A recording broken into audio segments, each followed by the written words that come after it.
Good morning, Facebook. Hello, Facebook. Good morning, Instagram. It is Sunday morning, about 10 minutes to 8. Getting ready to meet some friends here at 8 o'clock and go on a run. Sitting at the bar, doing a little ordering, getting ahead on my inventory. And wanted to talk about one of our very popular menu items we haven't had for a while. And people are asking for it. And the reason they're asking for it is because I kind of posted a picture on Instagram the other day of our brisket, of a smoking brisket. And a lot of people this weekend were like, we're here for the brisket. We're here for the brisket you posted on Instagram. And I think I posted on Tuesday or Wednesday, brisket in the smoker. So brisket was not here this weekend. Brisket is a very labor-intensive, time-consuming product for us to make.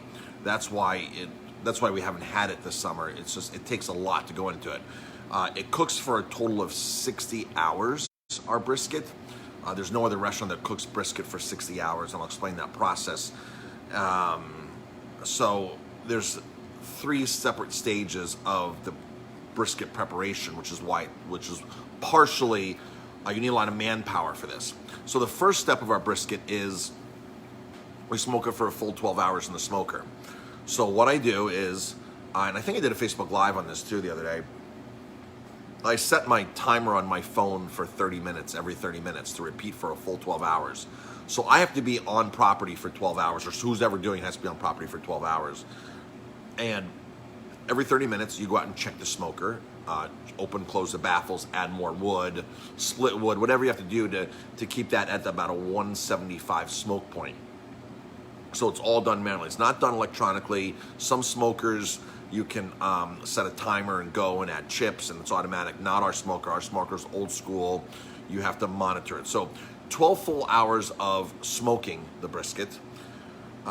Then once it cools down, we wrap it and pouch it in these cryovac bags, in these airtight bags, no air, and then we drop those pouches into water, and we do a sous vide process, which we have a heater in there, and it circulates the heat at 165 degrees for 48 hours. So 2 full days now, and you have to monitor that every about 6 or so hours to make sure the machine's still on and the water hasn't evaporated, and turn the machine off or it's not overflowing.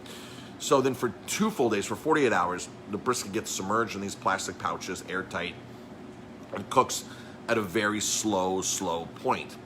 This is where the magic happens in the brisket. The brisket gets its smoke and its flavor from the smoker, but then it gets its tenderness and its juiciness from this very slow process of cooking.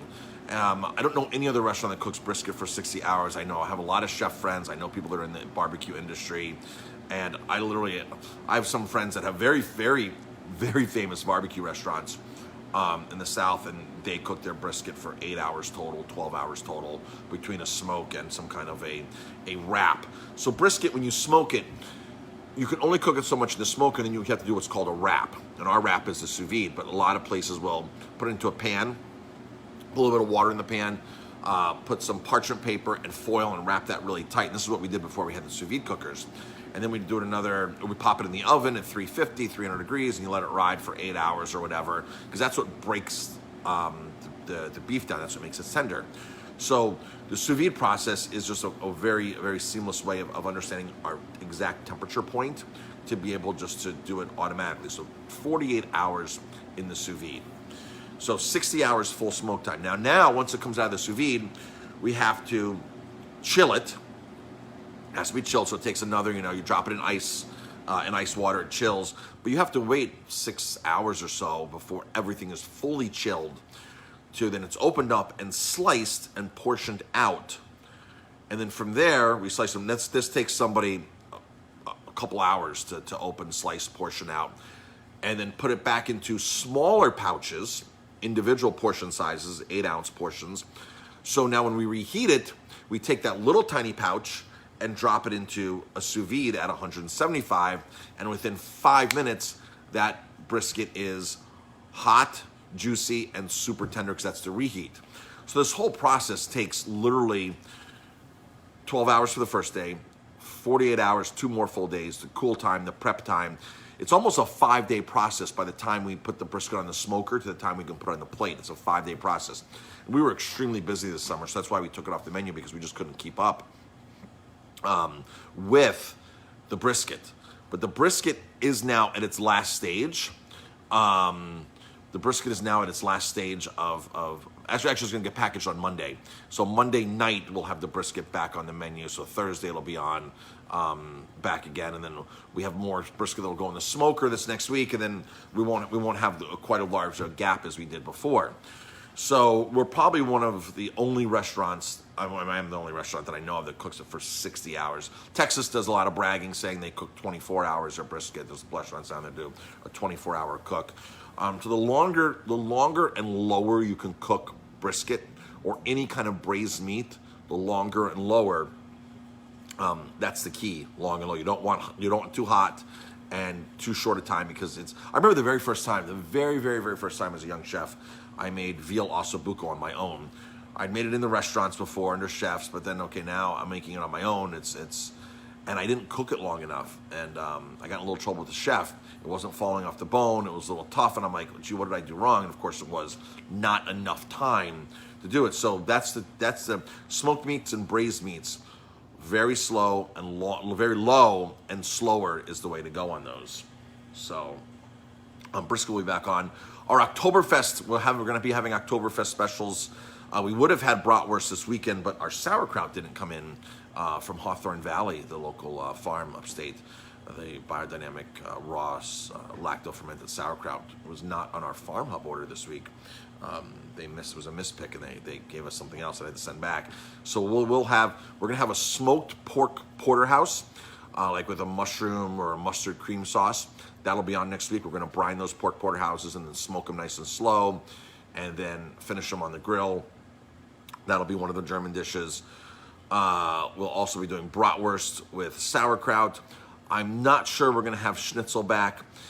We've been super, super busy in the kitchen. Now we just opened up the dining room. We have a lot of dining room tables open.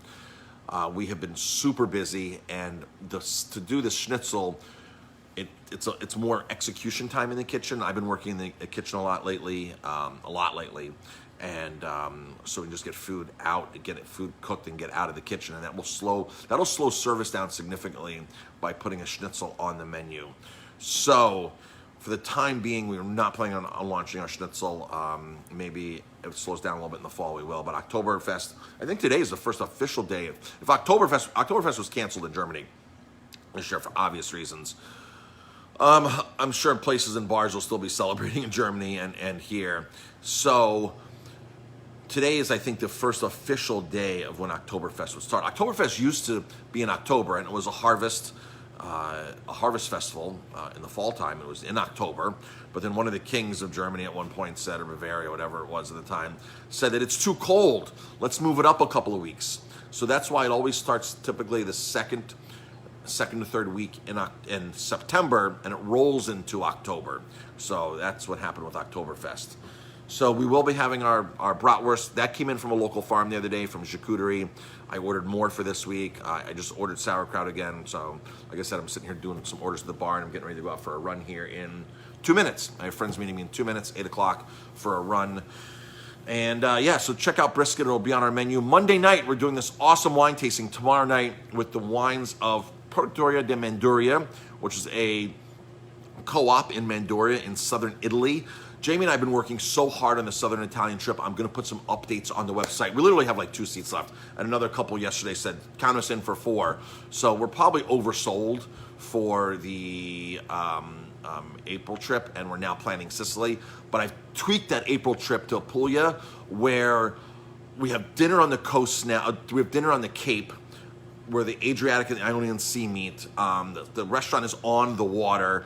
I just booked another beautiful, beautiful hotel that is just like dynamite. Like, I looked in the Relin Chateau guide and found this, and I've been communicating with them, been communicating with some of the wineries, and added a couple. It's had to eliminate one winery to add more things on. The trip is looking amazing right now. So those new updates will be on there. The good news is, if you wanted to go and you missed this trip to Apulia, we'll be going back in 2 or 3 years. And at some point, We're going to develop the travel business much more, where maybe we'll go to Apulia every year, we'll go to Tuscany every year, we'll go to Sicily every year. So we'll have our regular routes that are happening every year, every other year, because we're doing 3-4 trips a year. People really, really want to travel right now, as soon as everything lifts, the travel bans and everything, which there's a lot of confidence going into the travel season, into 2021. I belong to a travel mastermind right now with other travel operators, tour operators like myself, and everybody has a lot of confidence. A lot of the magazines are spending more money. There's more ads going in. So the 2021 travel season is looking very good right now, according to all the analysts. So that's a positive. And yeah, so I was talking about the dinner tomorrow night, Trattoria di Manduria. That's one of the wineries we're going to. That dinner is tomorrow night. It's four wines and a dish, $25. 4 wines and a dish. It's a bargain. You get a flight of 4 wines and 1 dish, $25. We can sell you wine to go, which a lot of people do, stock up on wine when they're here, because you can buy the wines to go now. And we have one of Jamie's favorite Primotivos tomorrow night, the Elegia, which is an amazing Primitivo from Apulia, and that's literally Jamie's favorite, one of her favorite Primotivos from down there. All right, folks, thanks for tuning in. I've got to now go meet everybody and run. I appreciate it. Today, Lobster Bakes is probably our last weekend of our Lobster Bakes. It's getting cold outside. We're still seating outside, and we're sitting inside. Space heaters, fire pit outside. Bundle up. If you're comfortable inside, you're welcome to sit inside. All right, folks, talk to you later. Thanks for joining.